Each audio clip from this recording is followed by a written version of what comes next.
여러분, 오늘 우리는 3.1절 기념 예배로 드리고 있는데요.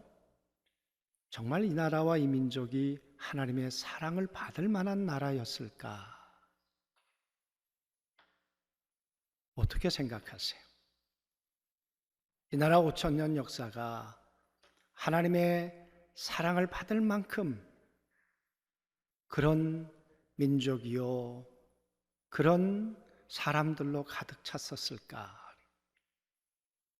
다른 건 다 제껴놓고라도 우리가 구한말 고종 때만 보아도, 여러분, 고종 뒤에는 민비가 있었고 민비 뒤에는 무당이 있었어요. 진영군이라고 하는 무당에게 군자를 붙여주었어요. 그래서 여러분, 이 나라의 정치, 경제, 인사 관여하지 않은 게 없었어요. 궁궐안을 굿판으로 만들었던, 바로 그것이 여러분 조선 말기였습니다. 하나님께 무슨 사랑받을 만한 민족이었습니까? 그런데 하나님께서 선교사를 보내셨어요. 하나님께서 창을 보내서 이 민족을 치셔야 하는 그때 하나님께서 십자가를 보내주셨어요. 그리고 이 민족이 하나님을 만나고 예수 그리스도를 만나고 그리고 교회를 세우기 시작했어요. 여러분, 그런 가운데도 이 민족은 깨닫지 못하고 그리 살다가 일본에게 우리나라를 넘겨주고 말았어요. 그때 여러분, 역모를 했던 사람이 있습니다. 이 나라가 이렇게 돼서는 안 된다고 젊은 나이에 이 나라에 대한 안타까움 때문에 일어섰던, 그러다가 실패하고 감옥에 들어갔던 사람이 이승만이라는 사람입니다. 배제학당을 다녔던 젊은 청년이었죠. 그리고 그는 5년 7개월 옥살이를 합니다. 그 옥살이 중에 이제 사형 선고를 받게 되죠. 그래서 그 아버지에게 시신을 찾아가라고 그렇게 이야기를 하지 않아요? 그날 밤에 이승만이 기도를 합니다. 감옥 안에서.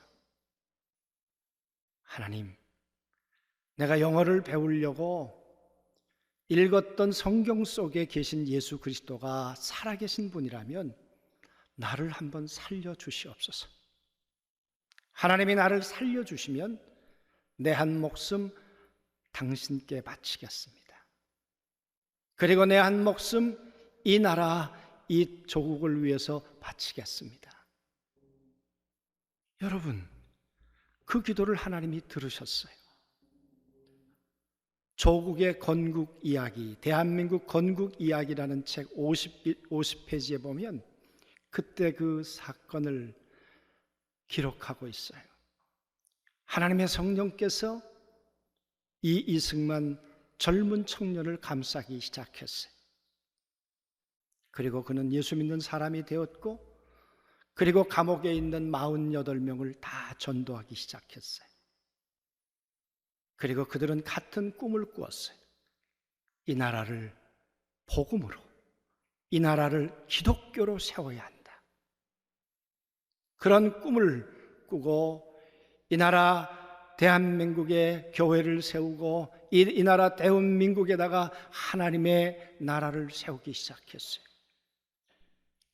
여러분, 그 꿈을 꾸었던 그 청년의 꿈은 1948년 이 나라 광복 이후에 나라를 세우면서 그 꿈이 이루어지기 시작해요.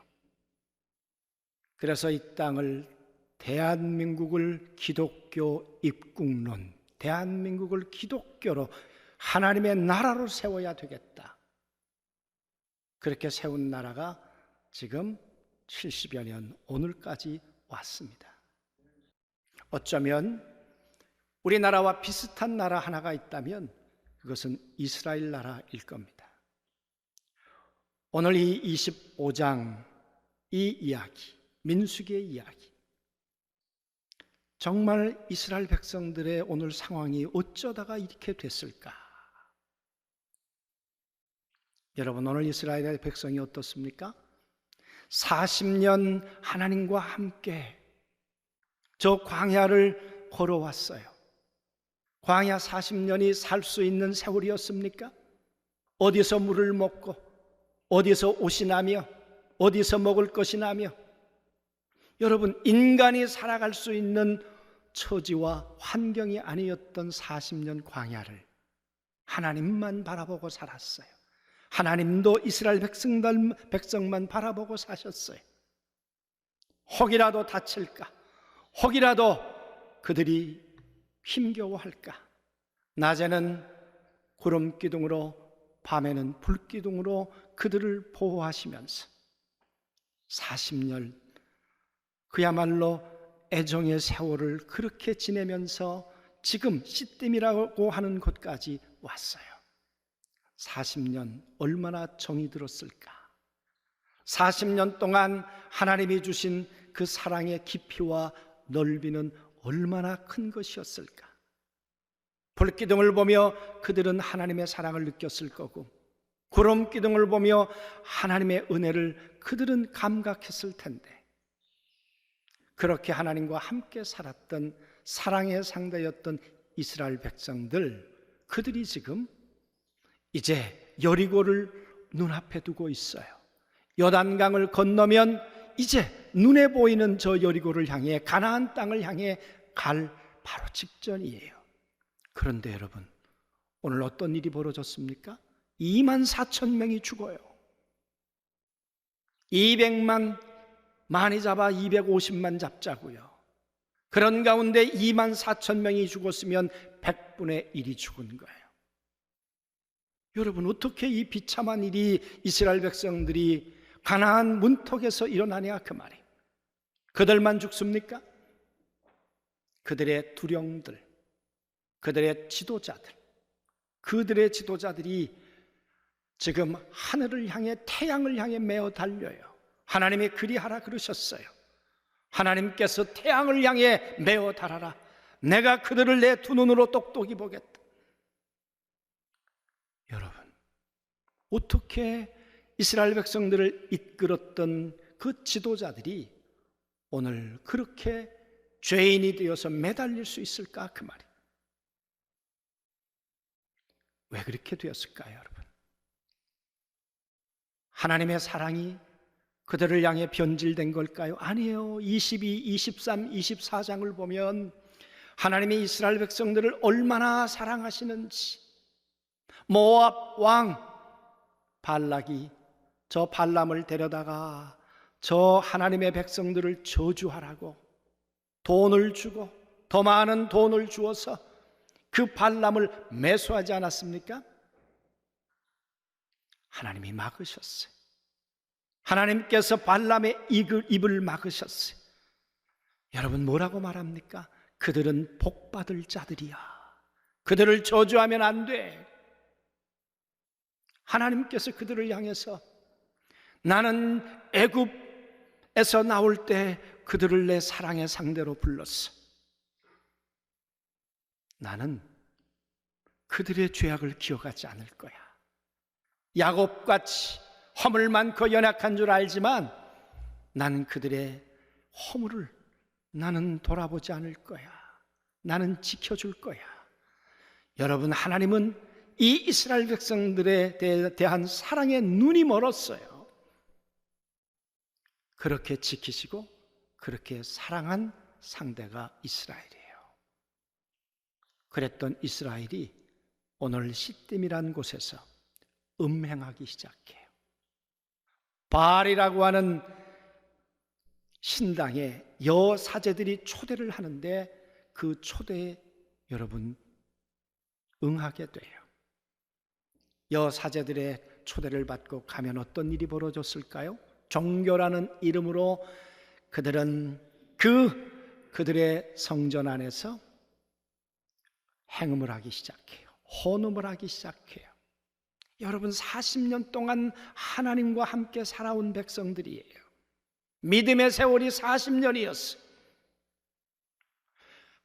그랬던 이스라엘 백성들이 어떻게 하나님의 눈앞에서 그럴 수 있냐, 그 말이에요. 그래서 하나님께서 진노하시니라. 그러시면서 하나님이 모세를 불러서 말씀하시는 거죠. 두령들을 다 목을 달아라. 그뿐일까요? 거기에 가담했던 자들을 다 처단해라.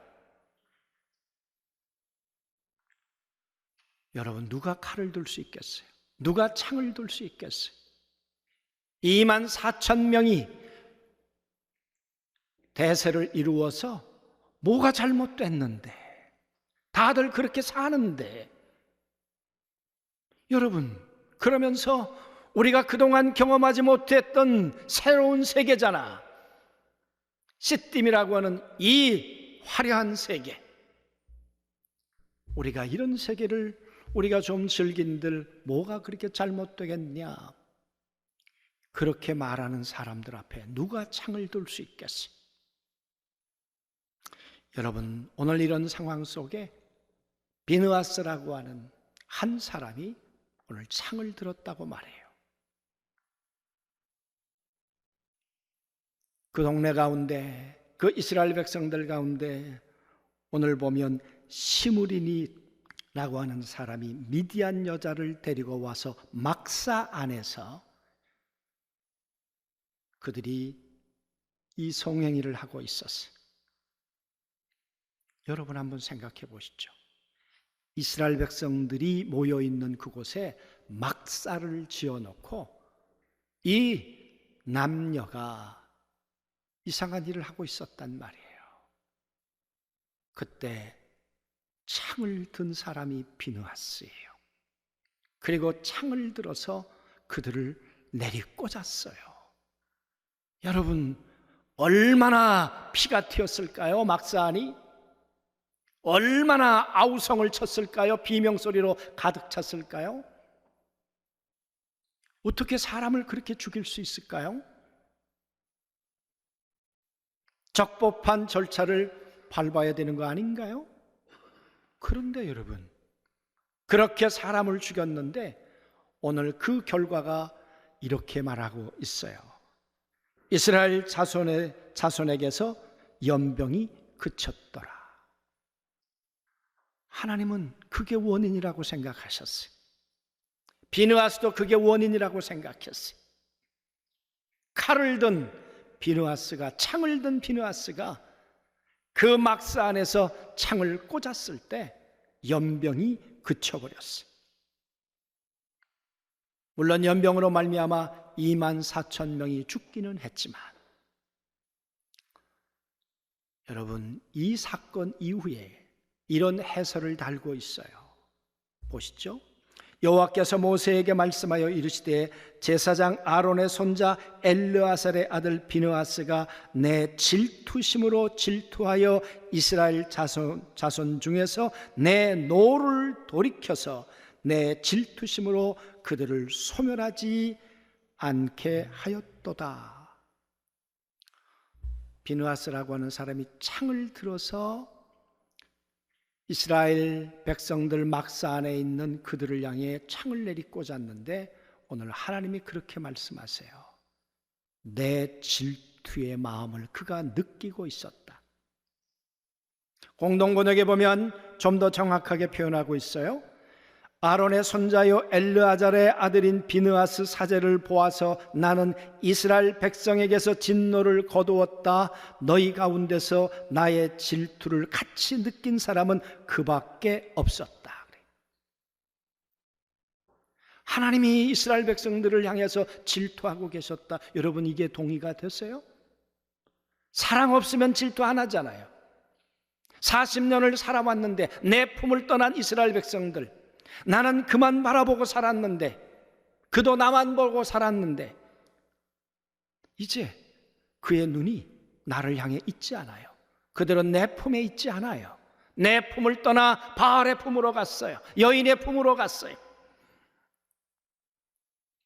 그들을 향해서 오늘 하나님은 질투를 느끼고 계신다는 거예요. 그 말은 아직도 사랑하고 계신다는 거예요. 아직도. 아직도 난 너를 포기 못하겠어. 여러분, 어떻게 하나님은 이스라엘 백성들, 그렇게 못된 이스라엘 백성들, 그렇게 망나니 같은 이스라엘 백성들을 포기하지 못하고 그렇게 사랑하실까요? 질투하실 만큼. 여러분, 하나님이 그런 분이세요. 우리가 사랑할 만해서 우리를 사랑하셨냐고요. 무당의 우상 숭배에 찌들 대로 찌든 이 민족을 사랑할 만한 이유가 있었냐고요. 아니에요. 하나님이 일방적인 사랑이셨어요. 우리가 지금도 하나님 앞에 잘 살고 있을까요? 오늘 이스라엘 백성들의 문제가 인재였던 것처럼 오늘 우리의 잘못도 인재죠. 우리의 잘못이죠. 하나님이 우리에게 주신 게 아니죠. 그럼에도 불구하고 하나님은 이스라엘 백성들을 포기하지 못하는 것처럼 저는 이 나라와 이 민족을 향한 하나님의 사랑도 아직도 계속되고 있다고 믿습니다. 하나님 사랑 때문에 가슴앓이를 하고 계시는 거죠. 그런데 문제는 하나님의 질투심을 느끼는 사람이 있는가, 그 말이. 오늘 우리 가운데 비느하스가 느꼈던 그 느낌을 그 많은 사람 가운데 나와 같은 질투를 느낀 사람은 그 밖에는 없었느니라 말씀하고 있는 것처럼 오늘 우리가 하나님의 질투를 느끼고 있는가? 하나님의 분노를 느끼고 있는가? 하나님의 슬픔을 느끼고 있는가? 하나님의 애정을 오늘 우리가 가슴으로 느끼고 있는가? 비느하스는 인간의 분노 때문에 창을 든 것이 아니에요. 하나님의 분노 때문에 창을 들었어요. 인간의 분노는 감정으로 사람들을 해할 수 있겠지만, 그래서 그 감정은 또 다른 악을 낳을 수 있겠지만, 하나님의 분노는 진노를 끊게 해요. 하나님의 분노는 재앙을 평안으로 바꾸게 해요. 오늘 비느하스는 하나님의 질투, 그 마음이 들어와 견딜 수 없었어요. 그래서 그는 창을 들었어요. 그리고 그 창을 들고 꽂았어요. 여러분, 오늘 우리는 하나님을 사랑할까요? 하나님이 우리를 사랑하는 만큼 질투라는 말은 거의 우상숭배와 같이 연결되어서 나와요.